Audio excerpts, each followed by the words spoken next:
Welcome to Epilogue Podcast, the show where we discuss some stuff that happened on a different show ages ago which nobody really cares about anymore.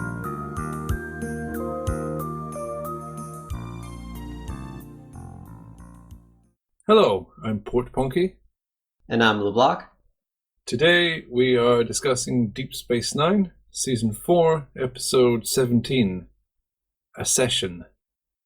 Wait, is it called Accession? I don't know, is that even a word? I didn't look it up. When I glanced at it, I thought it was Ascension, but that's not what it is. Oh, it's Accession. Yeah. Which means the attainment or acquisition of a position of rank or power. That's highly relevant.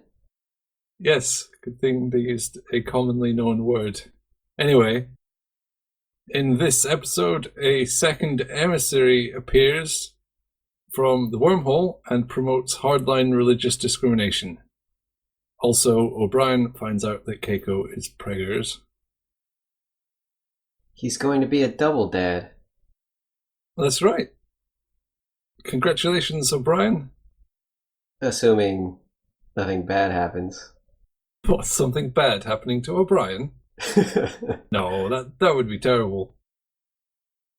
So, another Bajoran episode. What did you think? I liked it, pretty much. You did? Well, I like that there is a modern parallel to the guy wanting Dejara's reinstated. There are always politicians who crow about, oh, things were better in the good old days, we should do the stuff back then. And then they try to bring back some awful policies that nobody wants. And so it made me think of that. It's still relevant. It wasn't as bad as a lot of Bajoran episodes end up being. I have to say, I didn't really like this one.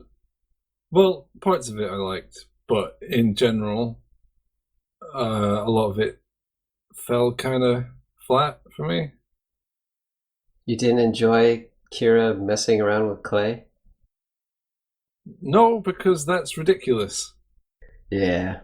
No one would see some guy who says, oh, we all have to do whatever your name is, and then sit trying to do something which is obviously rubbish. I don't know, maybe someone would, or obviously Bajorans are that gullible, but I get wound up by Bajorans being overly... I don't mind people being religious, but people being religious to the point of borderline idiocy, especially when their gods actually exist and they can talk to them. That's frustrating. Why don't they do that more often? I know, it's good that Cisco actually suggested it. Oh, let's sort this out by actually asking the people in charge. But his suggestion was weird because he seemed to have confidence that things would go in his favor. Oh, we should ask the prophets. I'm sure they'll make me emissary and not you. Why did he have that confidence? Because he knows he's a good manipulator. Fair the other enough. guy's just a jerk. So he knows he can manipulate anyone, even if they're pan-dimensional wormhole aliens. Even gods. Well, Star Trek has a long history of captains belittling gods. So it's nothing new. He is the Cisco. He is of Bajor. Instead of ranting about this one, maybe I should say what I actually liked about it, and then you can just subtract everything else. And then eviscerate it? Well, maybe. The bit where they first have Akorum Lan in the infirmary and they're telling him, oh yeah, you're 200 years out of time. I thought that bit was well acted, well paced. It got that sense of sci-fi wonder flowing, and I always like things that do that. What parts of that scene really struck you? I guess it was just done kind of softly. The guy wasn't freaking out and having a drama splurge. He was sort of just quietly reflecting and seemed genuinely moved by the situation. Plus, it's kind of a cool sci-fi idea. What would happen if someone was chucked 200 years into the future? Someone who is revered in the time he's chucked into. Yes, there's a scene in Doctor Who where Vincent van Gogh is brought to the modern day, and I don't watch Doctor Who, so. But Good it's example. the same idea. Well, I've seen that scene. I shouldn't say I've seen that scene. But it's a good sci-fi idea, seeing someone whose life kind of turned out bad, allowing them to see what their effect would have been hundreds of years in the future. And for anyone who's ever seriously attempted to create anything artistic, that thought must have been at the back of their mind, at least briefly, until they inevitably realize that they have no artistic talent. It's cool that he wasn't popular in his own time, so it was even a shock to him. Wait, people read my stuff? What is going on?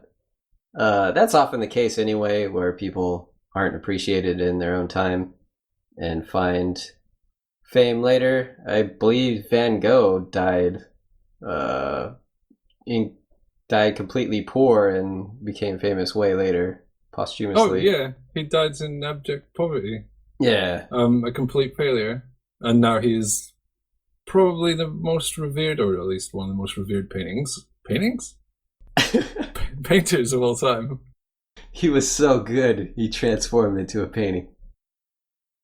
In terms of poetry, that's the domain of people sucking during their lifetime. That's worse than painters. Poets rarely get anywhere in their lifetime. So a nice bit of artistic validation for that guy, and all it took was having everyone he knew die before him. Yes, that's the trick. That's all you gotta do. So I liked that, and there was probably something else I liked. Oh yes, Quark and Worf were both very funny during this episode. Especially Worf's scene. That was good. What was Quark's scene? I'm having trouble remembering that. Oh, he said Nog was the cutest kid, and everything kids pick up immediately goes in their ears. And talking about reading Ferengi children's books, see Brock acquire. Oh, yeah. Which is stupid because Ferengi aren't supposed to be able to read, but whatever. Does your list of good things end there? Yeah. Poet having an emotional moment.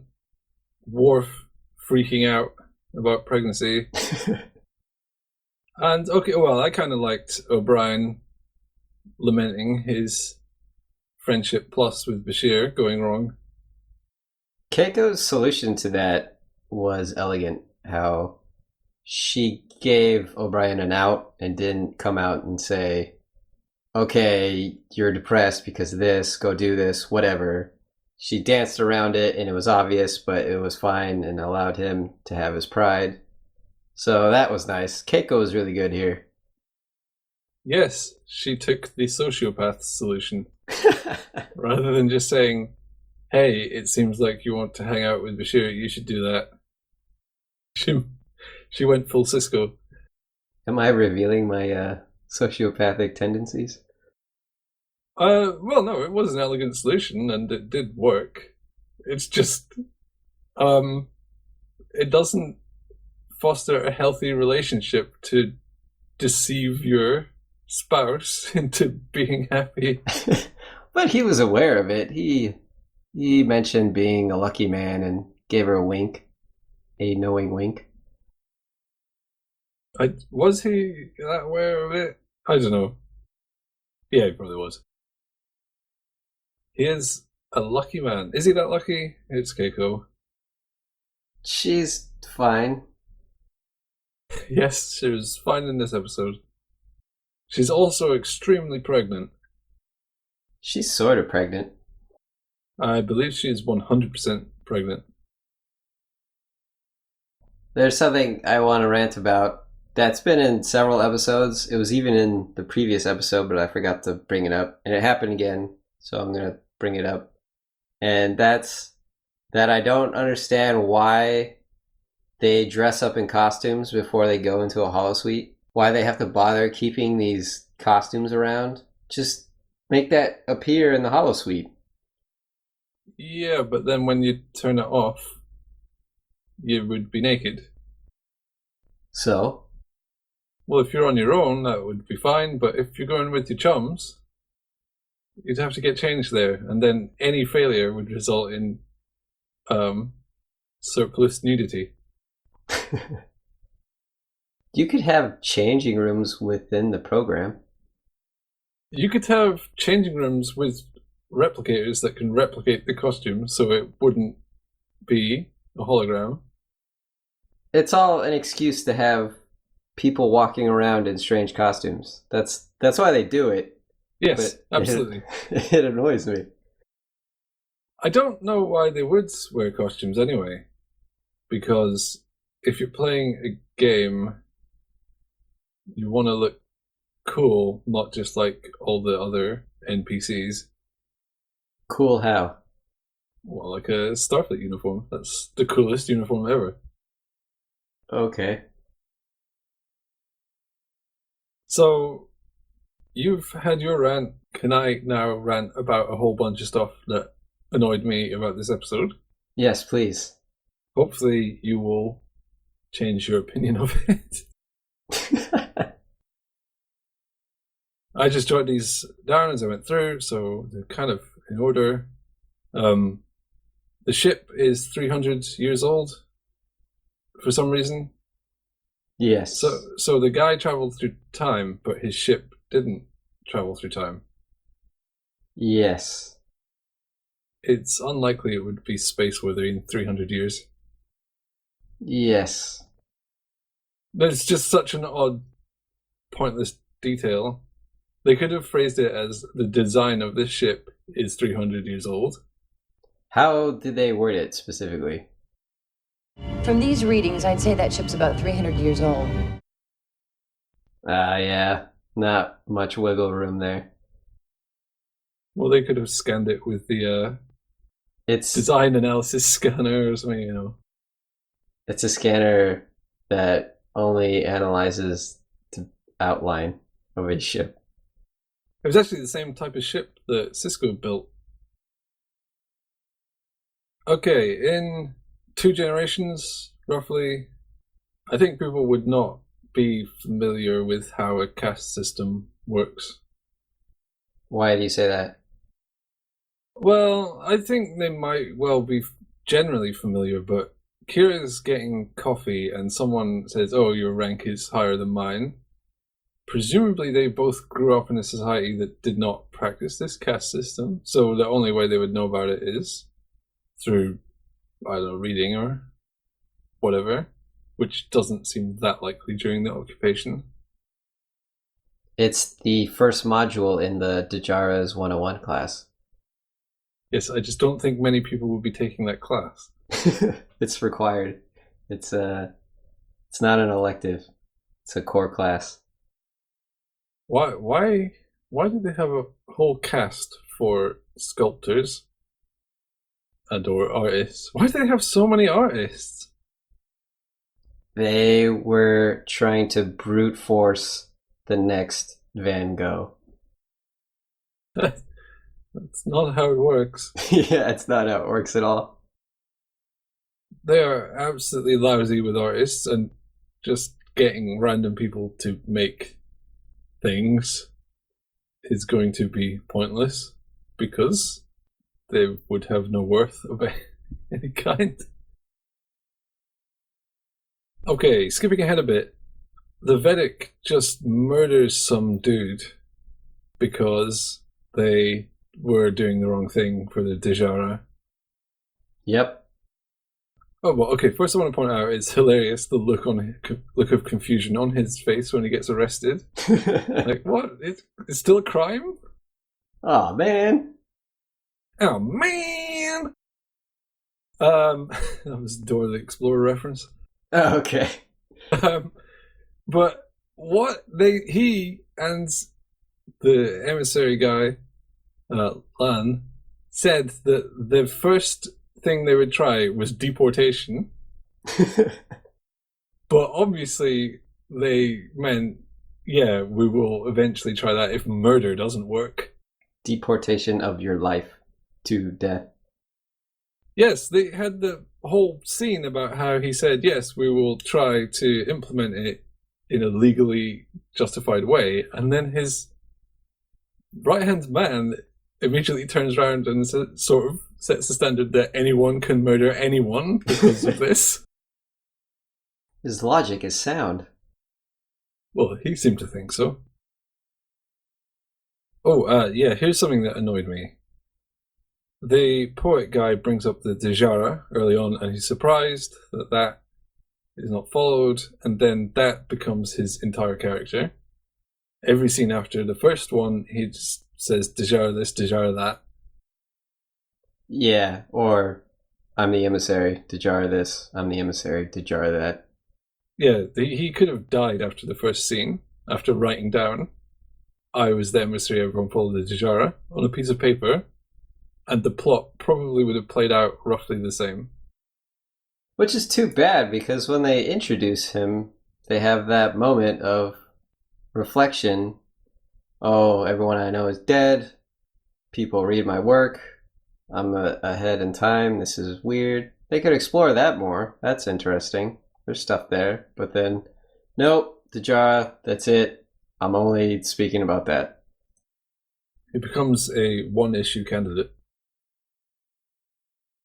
Okay, the biggest thing that annoys me about this episode is the ending.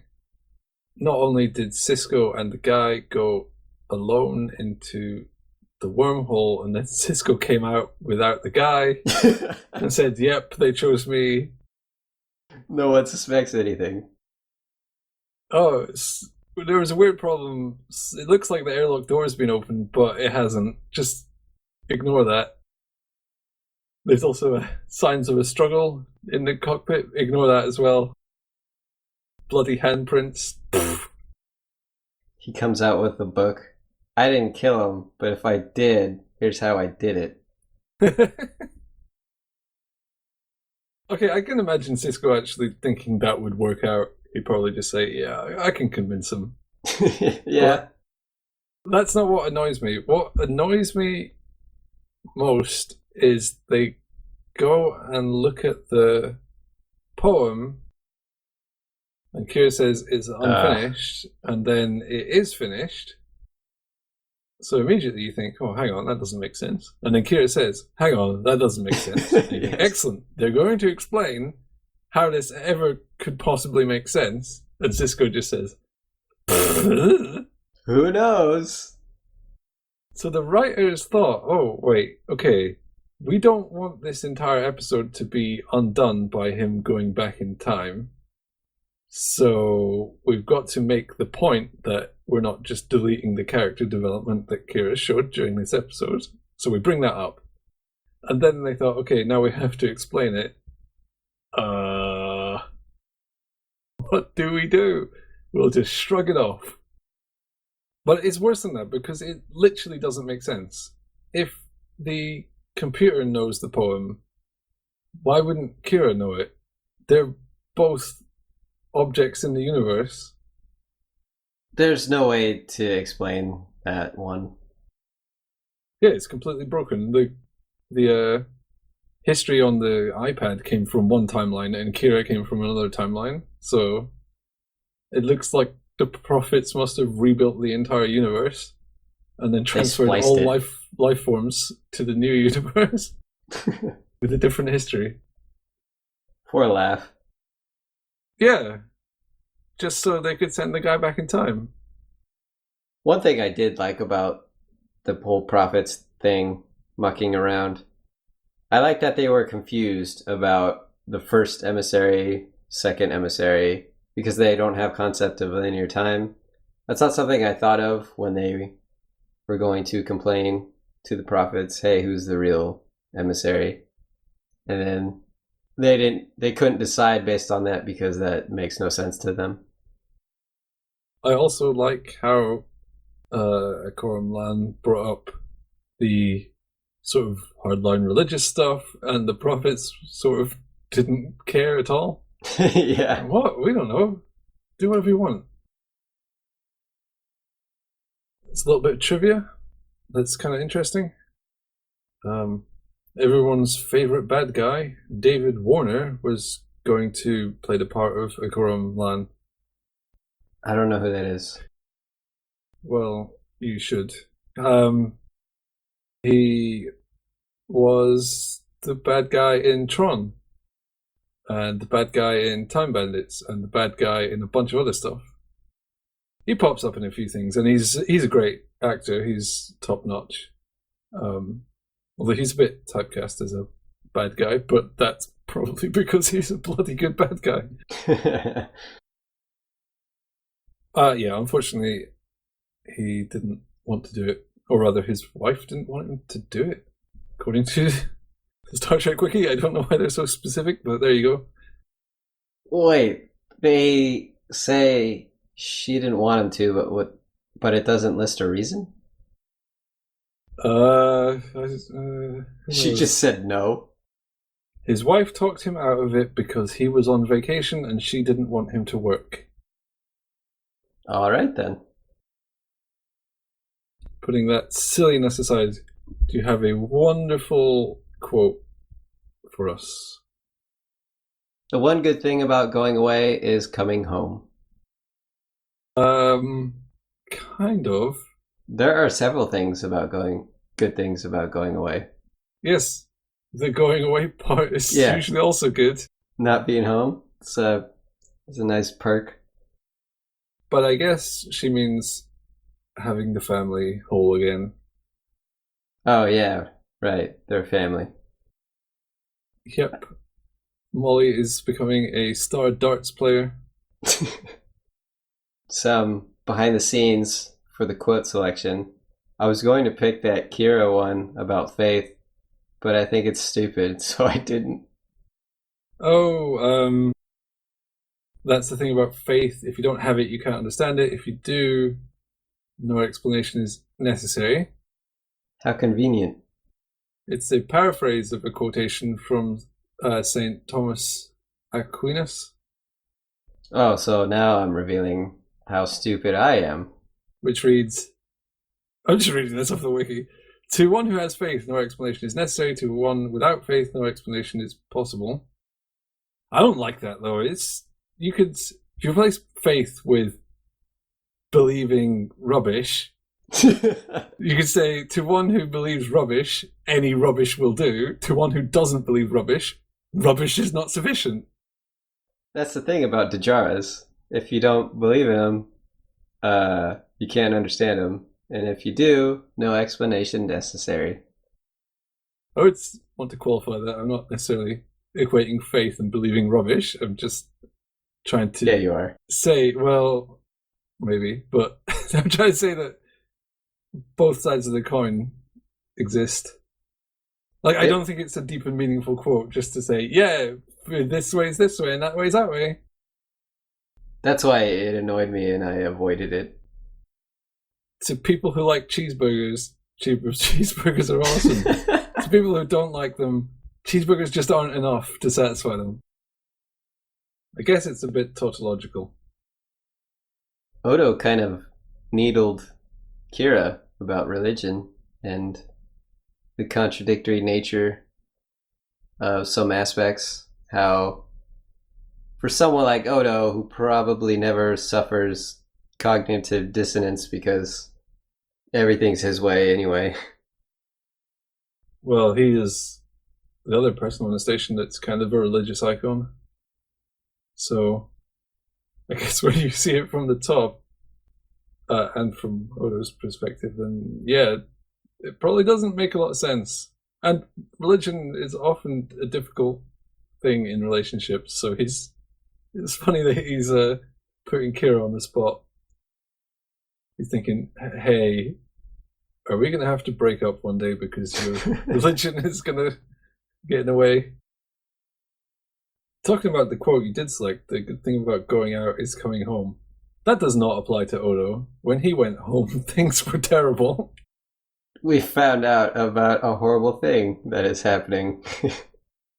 I'm home. Oh my goodness, you're all racists. Okay, I think we can move on to whatever's next. Yes, we can. Nice Bob the Builder reference. Goes well with the Dora the Explorer one. Yes. Okay. Swipe or no swiping?